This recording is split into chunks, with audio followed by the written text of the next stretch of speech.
کہا جاتا ہے کہ ایک عورت نے اپنے شوہر کی وفات کے بعد دوسری شادی کی۔ اس کا پہلے شوہر سے ایک 3 سالہ بیٹا تھا۔ جب اس عورت نے دوسری شادی کی تو وہ اپنے بیٹے کے ساتھ اپنے نئے شوہر کے گھر منتقل ہو گئی۔ نیا شوہر بہت امیر تھا، اس لیے اس نے اس بات پر کوئی اعتراض نہیں کیا کہ اس کا بیٹا بھی ان کے ساتھ رہے۔ شروع میں وہ اس کے بچے کے ساتھ کھیلتا بھی تھا اور اسے اپنا ہی سمجھتا تھا، لیکن 1 سال بعد جب ان کا اپنا بیٹا پیدا ہوا تو شوہر کی محبت اور توجہ بدلنے لگی۔ اب وہ سوتیلے بیٹے سے کترانے لگا اور اس کے ساتھ پہلے جیسا سلوک نہیں کرتا تھا۔ اس کا سارا دھیان اب اپنے حقیقی بیٹے پر تھا۔ ایک دن جب وہ کام سے واپس آیا تو اپنے بیٹے کے لیے ایک نئی سائیکل لے کر آیا۔ ماں کا دل کٹ گیا جب اس نے اپنے یتیم بیٹے کو اپنے چھوٹے بھائی کو حسرت بھری نگاہوں سے دیکھتے پایا۔ ماں نے شوہر سے درخواست کی کہ وہ اپنے سوتیلے بیٹے کے لیے بھی ایک سائیکل خرید دے، لیکن شوہر نے انکار کر دیا اور کہا کہ وہ اس بچے کا ذمہ دار نہیں ہے۔ اگر ماں نے دوبارہ اس بارے میں بات کی تو وہ بچے کو گھر سے نکال دے گا۔ ماں نے اپنے بیٹے کے تحفظ کے لیے یہ بات مان لی۔ وقت گزرتا گیا اور دونوں بچے بڑے ہو گئے۔ شوہر نے اپنے حقیقی بیٹے کو ایک بہترین پرائیویٹ اسکول میں داخل کروا دیا، لیکن سوتیلے بیٹے کے لیے کچھ نہیں کیا۔ اس نے کہا کہ وہ اس کا والد نہیں ہے، اس لیے اس پر اپنا پیسہ کیوں خرچ کرے۔ اس نے کہا کہ یہ لڑکا نہ تو اس کا نام لے گا اور نہ ہی اسے کوئی فائدہ پہنچائے گا۔ ماں نے غصے سے جواب دیا، ہاں وہ شاید تمہارا خون اور گوشت نہیں ہے، لیکن اس کا مطلب یہ نہیں کہ تم اسے تعلیم سے محروم رکھو اور اسے جہالت کے اندھیرے میں چھوڑ دو۔ کیا تمہارے دل میں ذرا سی بھی رحمت اور شفقت نہیں؟ تو شوہر نے کہا، بس بہت ہو چکا، میں اب اس کی موجودگی برداشت نہیں کر سکتا، میں اسے اپنے گھر میں نہیں دیکھنا چاہتا۔ لڑکا اپنی ماں کے پاس آیا اور اس کے آنسو پوچھتے ہوئے کہا، ماں پریشان نہ ہو، کچھ بھی ایسا نہیں ہے جس کے لیے آپ کو رونا پڑے۔ میں بھی تھک چکا ہوں آپ کو روزانہ میری خاطر اس شخص کی توہین برداشت کرتے دیکھ کر۔ آپ کی خوشی کے لیے میں یہ گھر چھوڑ دوں گا۔ وہ لڑکا اپنی ماں کو چھوڑ کر چلا گیا اور اپنے کپڑے اٹھائے گھر سے نکل گیا۔ ماں کا دل جیسے آگ میں جلنے لگا۔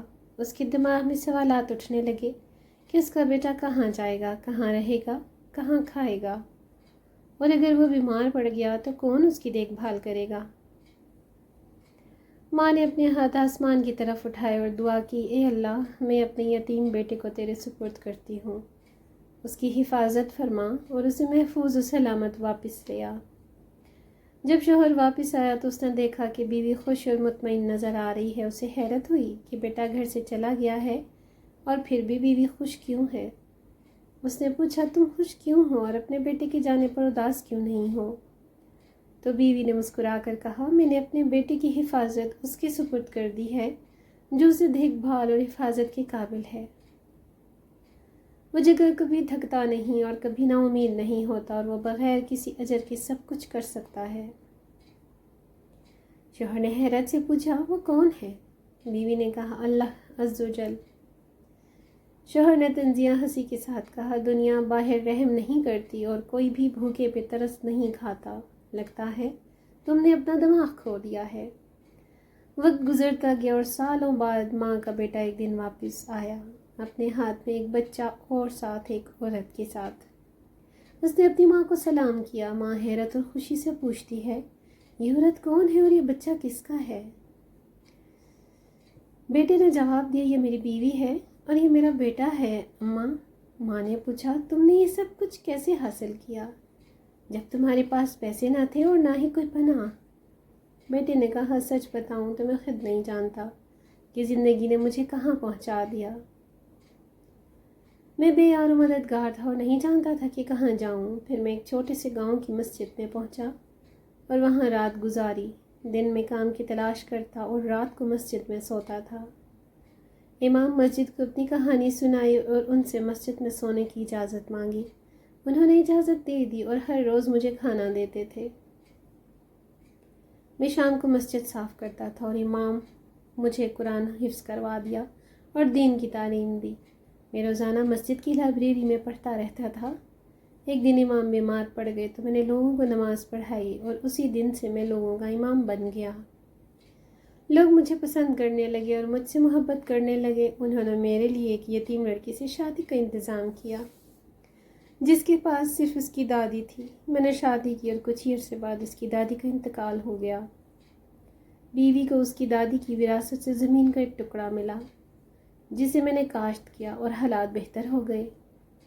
الحمدللہ اب اللہ کے فضل سے میرے پاس بہت سی زرعی زمینیں ہیں اور اللہ نے مجھے اپنے فضل سے نوازا ہے۔ مجھے لگتا تھا کہ آپ کی دعائیں میرے ساتھ ہیں اور اللہ نے آپ کی وجہ سے میری مدد کی۔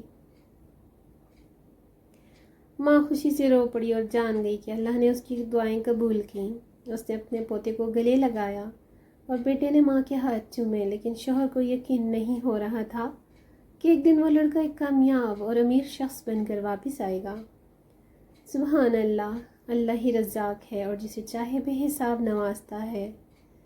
اس یتیم بچے کو اس کی ماں کی دعاؤں اور رضامندی کی بدولت نوازا گیا۔